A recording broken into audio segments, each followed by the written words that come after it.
So there I was, third month in Malaysia, surrounded by neon markets, amazing food, and sobbing into a plate of cured ham.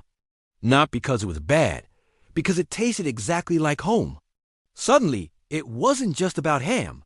It was about missing the version of me who belongs somewhere. That's how homesickness works. It's not loud, it's sneaky.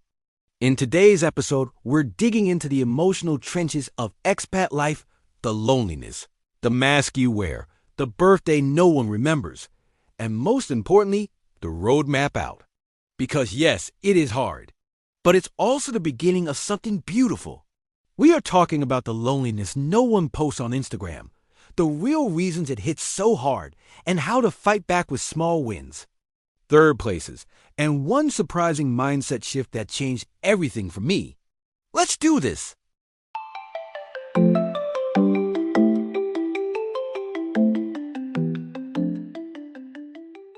Let me tell you about my third month in Kuala Lumpur. There I was, surrounded by the most incredible street food, neon-lit night markets, and this thrilling new life I dreamed of. And yet I found myself crying over a plate of cured ham. Not because Malaysia didn't have cured ham.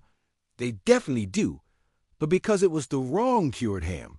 The Iberico ham I bought at an import store tasted like Castile, like late-night tapas at my best friend's neighborhood bar. And suddenly, I wasn't just missing the ham. I was missing the feeling of being known. That's the sneaky thing about homesickness. It's rarely about the big stuff. It's the way your local barista used to remember your coffee order. The specific way your mom hums while washing dishes. The inside jokes with coworkers that don't translate to your new job.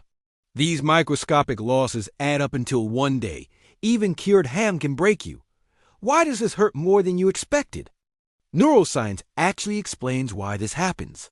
When we move abroad, our brains are working overtime, decoding new social cues, navigating unfamiliar environments, even processing different smells and sounds. This constant cognitive load leaves less energy for emotional regulation. What might feel like a small setback back home can feel catastrophic abroad because your brain is already exhausted from the effort of existing in this new place. I remember sitting on my bathroom floor in London during my first winter, sulking because I couldn't find the right espresso. At that moment, it wasn't about coffee. It was about feeling incompetent in a place where I used to be so capable. It was not about walking past cafes full of friends laughing and talking in rapid Bahasa I couldn't follow. It was about realizing no one in the city knew it was my birthday next week. The loneliness paradox. Here's the cruel irony. You've never been more surrounded by people. Your social media shows this glamorous life of travel and adventure.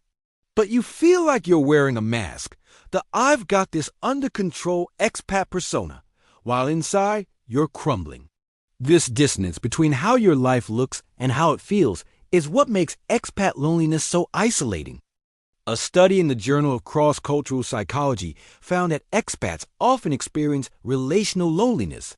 You have connections with people you see regularly, like colleagues or neighbors, but you miss those deep, no explanation needed bonds. And this feels worse than just being alone, because it's loneliness even when you're surrounded by people.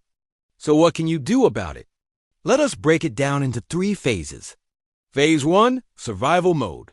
In those first disorienting weeks, focus on micro-connections. The barista who starts recognizing your order, the neighbor who waves when you pass, the grocery store cashier who teaches you the local word for receipt. These tiny interactions rebuild your sense of belonging neuron by neuron. Keep a small win journal where you record each one. Did someone smile when you attempted the local language? Write it down. These become lifelines on hard days. Phase 2, the reality check. This is when the novelty wears off and the loneliness tsunami hits. Of all the strategies and tactical moves I have tried through the years, there are 2 that always worked for me.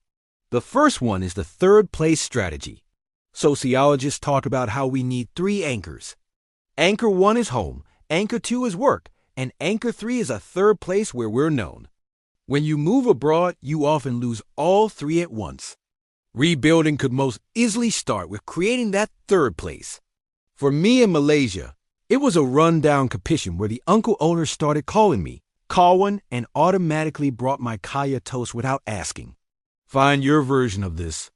In London, it was my landlord who invited me to run in the mornings and showed me and introduced me as nephew to all the small shop owners in the neighborhood. In Madrid, my third place was at the bar where I watched my football team almost as if I was at the stadium. Let me tell you, if you have ever been around football fans in Madrid, you know what finding a tribe is all about. The other tactic is what I call the power of and. It's you giving yourself permission to hold two truths. I miss home, and I'm building something meaningful here. This mindset shift was game-changing. I started a ritual, light a local incense stick while video calling my best friend. The scent grounded me in my new home while maintaining old ties. And now for the final phase of homesickness and loneliness. Phase 3, the breakthrough. This is when the magic happens. If you've done the work, you'll have moments where you realize you automatically know which subway exit to take. You have a favorite street food vendor. You developed inside jokes with new friends. You actually miss things of your new home even when traveling to another town. Watch out for those moments and take note, you are well on your way to beating loneliness and maturing into a world citizen.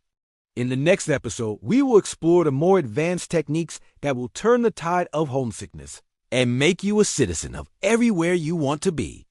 Please give us a like, share, and comment below. We would love to answer your questions about expat loneliness and homesickness. And if you feel homesick or lonely, reach out to us. We would love to help. From beautiful Malacca, this is the Adaptable Expat reminding you to keep feeding your dreams.